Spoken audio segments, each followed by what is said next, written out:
Good morning. It's not raining this morning, but looks like it did rain overnight. And a happy birthday to my dad in heaven.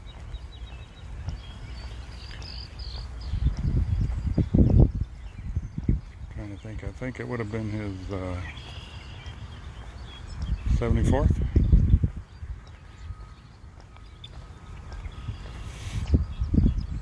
I'm back in Springfield Park.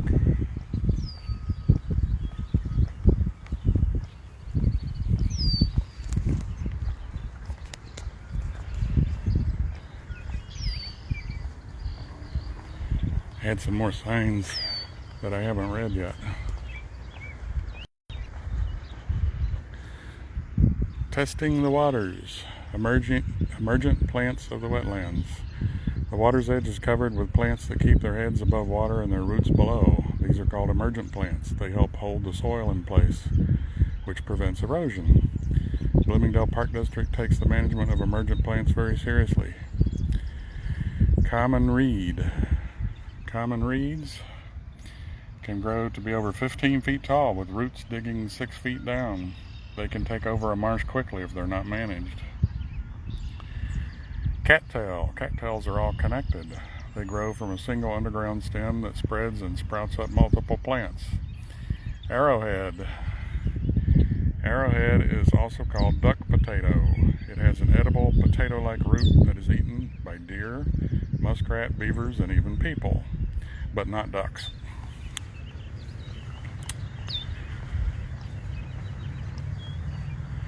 So why do they call it duck potato?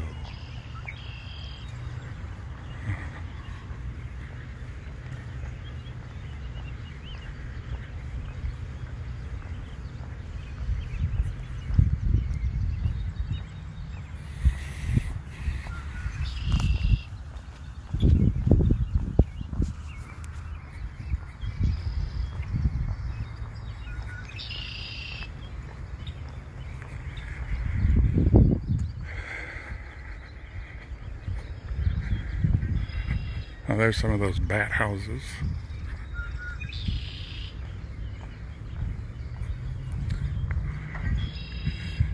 Nature and nurture, land management in the wetlands. Wetlands are delicate places and managing them is a big job. The goal is to keep the wetland in balance by promoting native species and controlling non-native populations. Weeding. Weeding is hard work, but it's a great way to get rid of plants without chemicals. At the marsh, volunteers and staff remove unwanted plants like garlic, mustard, and buckthorn. Burning. Another way to eliminate unwanted plants is through controlled burnings. Native plants that are supposed to be here have deep roots and they can survive fires, but the weeds do not. Planting. Once weeds are removed, new native plants need to be added to hold the soil and keep weeds from moving back in. Garlic mustard. Oh, Diana, you know all about garlic mustard. Probably know all about all of this. Controlled burn. And this one doesn't have a label. Or the label's hidden by the frame.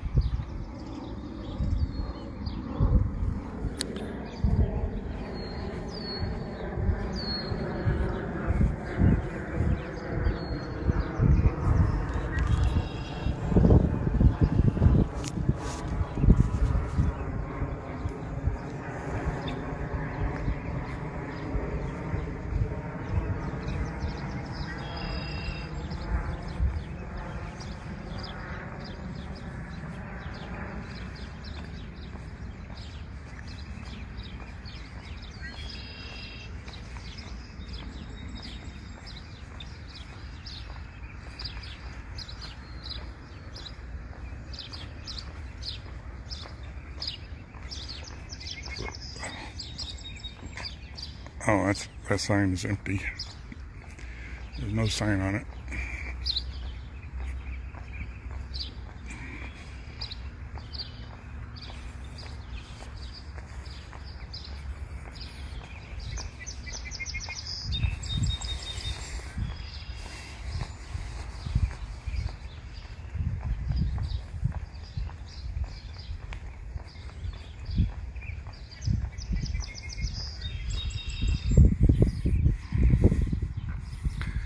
bird sitting on the roof of its little birdhouse. Oh, there, in there.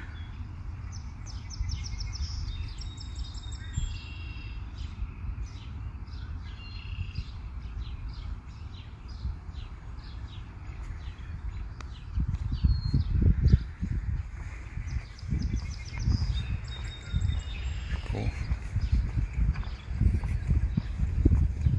Morning.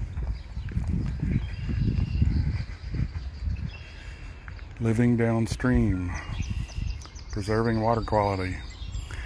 Rain washes everything clean, but all the grime and grit that is washed away goes somewhere. Rainwater ends up here. In the marsh, the water gets to relax and take it easy. Any grit it was carrying settles to the bottom, and wetland plants filter out of the pollution.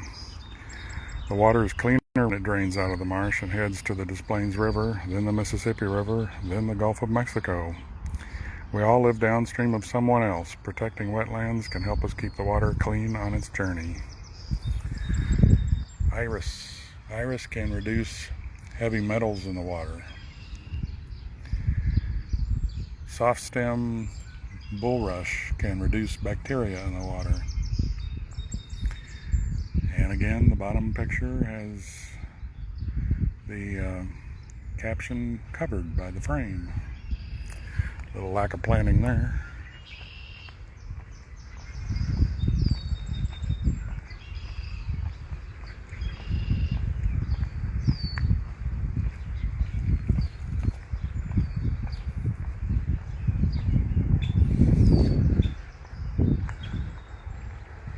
Guess they didn't think everybody would stop and read them.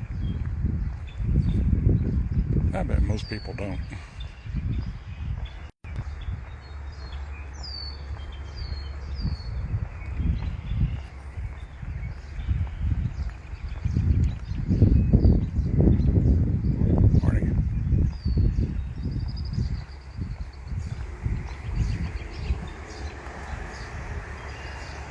Are we bugging you?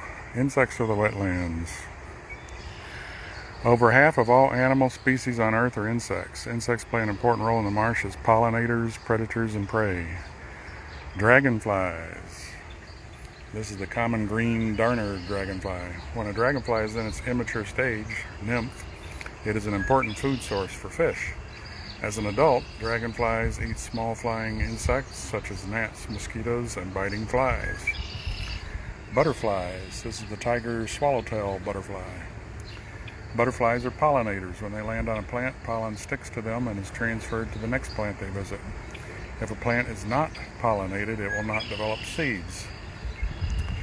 Mosquitoes. While they may not be our favorite insect, other animals in the marsh love them for dinner. Mosquitoes and their larvae are a favorite meal for birds, bats, amphibians, and fish. And again, no caption on the bottom, hidden by the frame. But I bet that's a mosquito. What kind of mosquito? I guess we'll never know.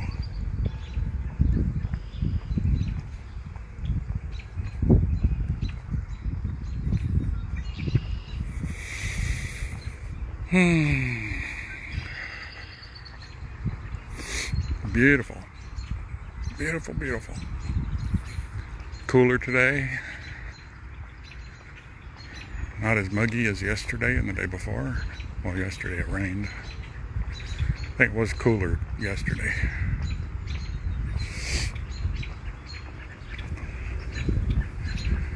Slip and slide. Managing erosion in the wetlands. Erosion occurs when soil is washed away by water or blown away by wind and transported to another place. It's natural. Erosion is a natural process, but too much erosion can be a problem because it's harder for plants to grow. The swept away soil also clogs streams, causing flooding and damaging wildlife habitats. It's controllable. Erosion can be naturally controlled by native plants with deep roots, such as New England aster that hold the soil well. And here's New England aster. Holds the soil in place. Man-made solutions include coconut fiber rolls called coir. There's a coir roll. Silt fencing, adding rocks to the shoreline, and reducing the amount of soil that is disrupted or disturbed during construction projects. I'm finding typos in these signs. Disturbed was spelled disturbed.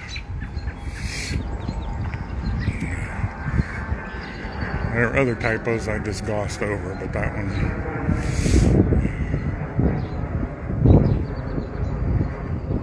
I think whoever did these signs has a little touch of dyslexia.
Making change.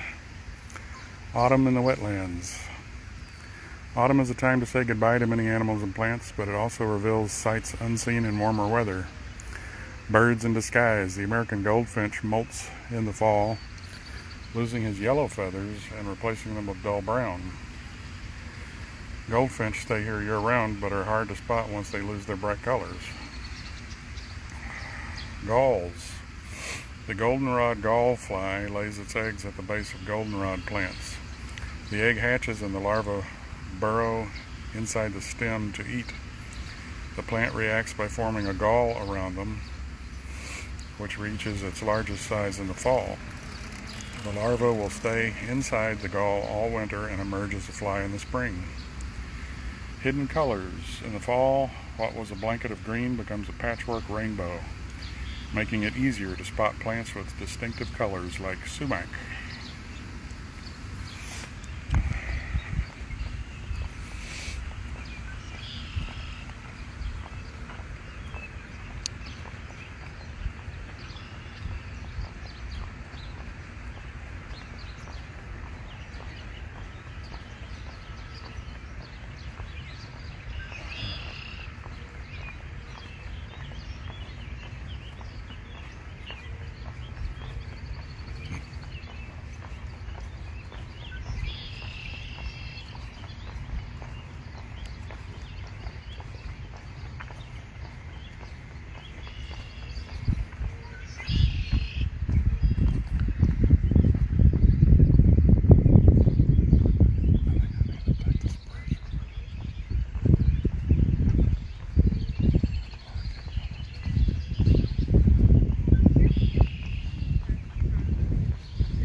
Wet and wild.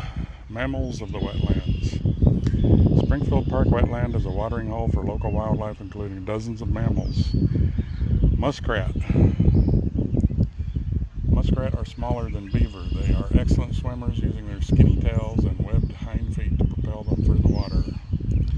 Raccoon. Raccoons are active at night, but females may come out during the day to find food for their kids. Oh, they spelled it kits. Oh, maybe that's not a typo. Is that what you call a raccoon child, a kit? I don't know. Find out.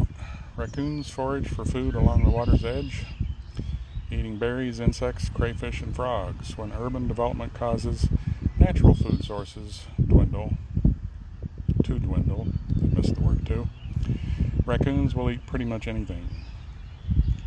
White-tailed deer prefer to live in forests, but have adapted to suburban areas as forests are cleared. Deer are good swimmers and will enter the water to escape danger.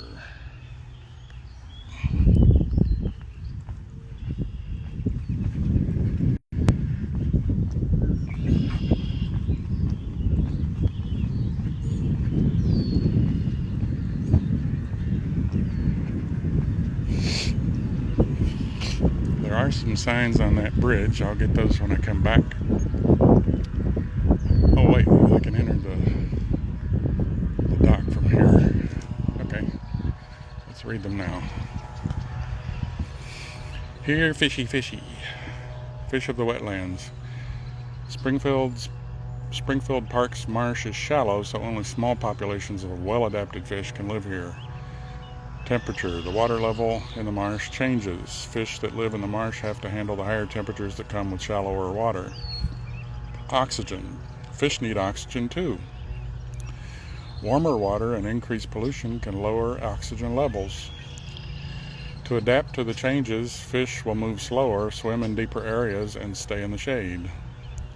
Diet. When water temperature and oxygen levels change, some plants and animals may die off. Fish that eat many different things will have the best chance of surviving when their other food sources disappear. Can I fish here? Yes. To help protect wildlife in the marsh, please dispose of hooks, line, and trash in the garbage cans provided. So there are bass, bluegill, and it looks like catfish. But again, caption is hidden by the frame.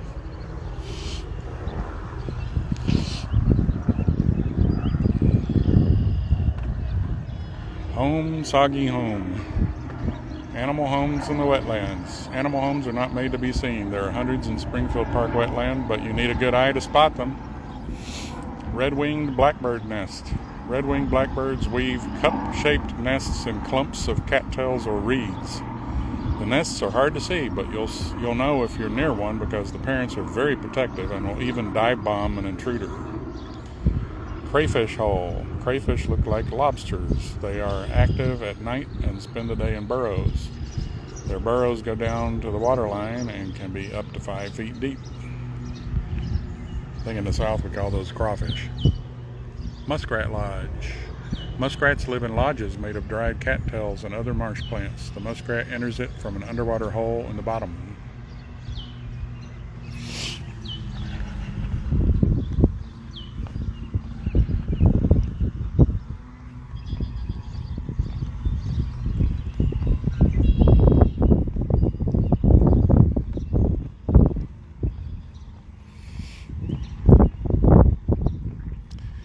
Get your feet wet.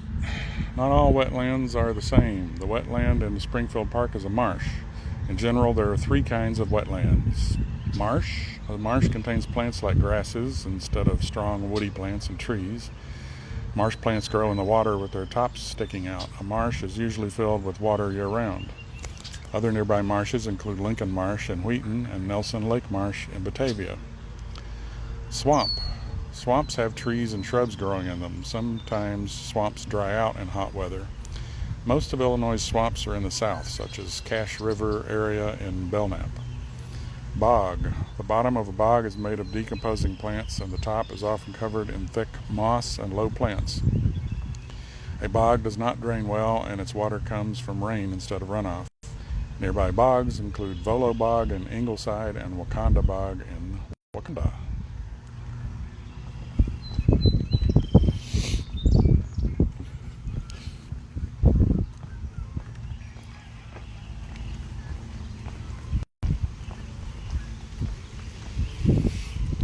Make a connection. The web of life in the wetlands. The plants and animals here rely on each other. They are all connected in a web, and if one strand breaks, the others are affected. For example, mosquitoes. Why can't we just spray insecticide to get rid of them?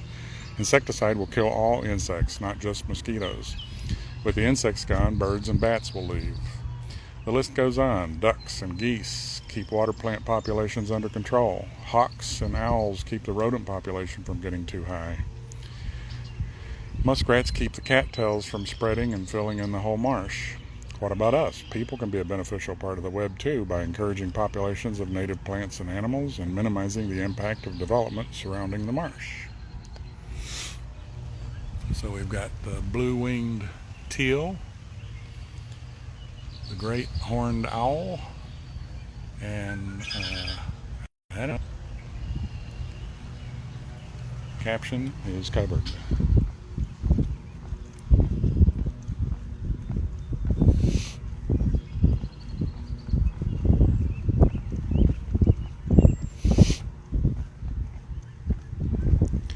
An oasis, discovering the value of green space.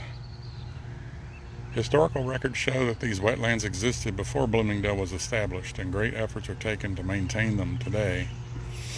Whether you're here on a sunny summer afternoon or a chilly winter morning, listen to the birds and critters speak. Smell the fresh air and take a moment to experience the beauty around you. In a world where so many things are man-made, we're lucky to have this natural resource in our community. Springfield Park gives us a place to play or to rest, a place to enjoy time alone or to come together with friends. There can be no doubt that a society rooted in the soil is more stable than one rooted in pavement. Aldo Leopold, conservationist, educator, and writer. So here we have some young fishermen on a summer's day, Indian grass in the autumn, and a bird. Again, the caption is covered.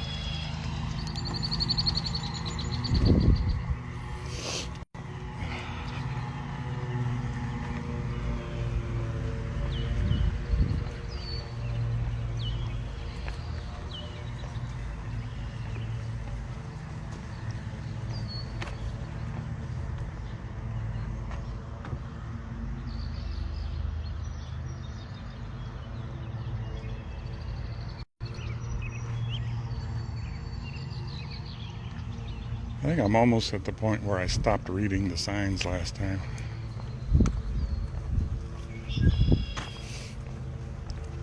I'm working my way around backward from the direction I went yesterday or the day before.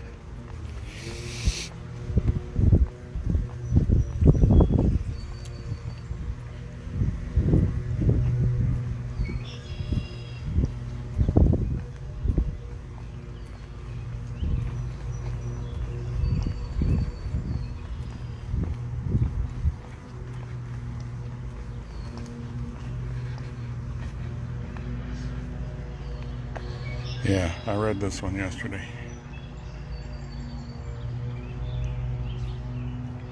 About the different types of trees and shrubs. I'll read it again today. Trees and shrubs provide a break from the wind and are important sources of food and shelter for marsh wildlife. River birch. Young river birch trees have smooth bark, but mature trees have shaggy, peeling bark.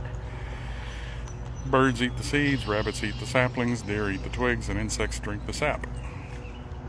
Sandbar willow is a shrub. It grows in dense groups that provide shelter for wildlife. Black locusts have clumps of white flowers that are an excellent source of pollen for honeybees. However, black locust trees are also very aggressive plants that grow quickly and can take over an ecosystem unless they are well managed. I'm going to turn around and go back.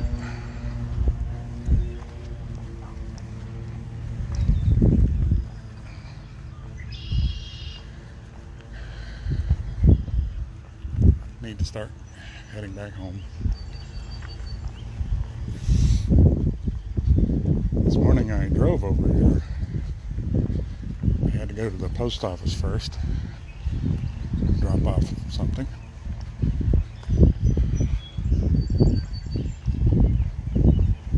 So I parked in the parking lot on Springfield Drive, near the south end of the lot, close to the Erickson Elementary School, by this baseball filled. So I'm going to cross the bridge here and work my way back to the car.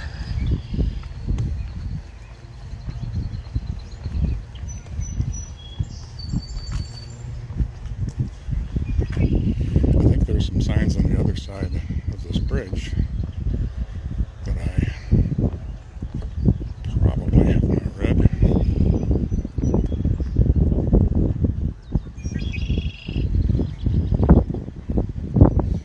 It's a little bit chilly this morning,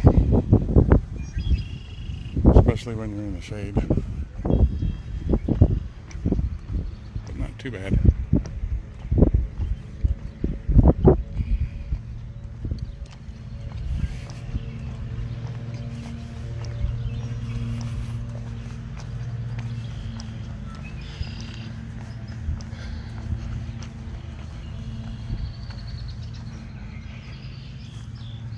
I think I might have read this before.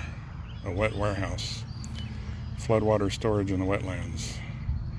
When it rains in Bloomingdale, the water is not absorbed, or the water that is not absorbed into the ground makes its way to the sun, which soaks it up like a giant sponge. Without wetland, all that water would have nowhere to go and it would cause flooding. In addition to the water that's already here, this marsh could hold on and another 10 million gallons. Another typo. 10 million gallons would fill 200,000.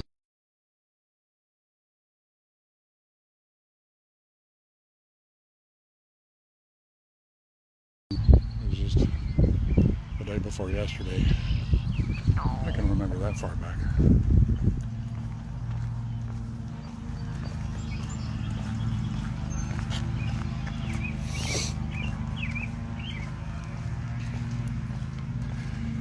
I think I've read all the signs now. Yeah, I read about the tracks.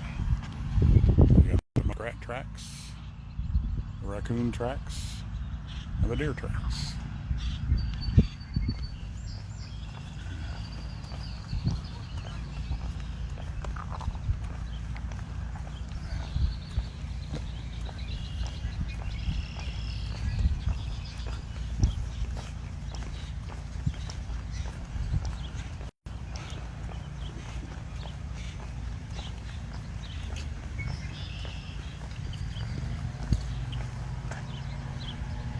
Yep, and this is where I started today. Native plants. Here's where I came in. So the car's over this way.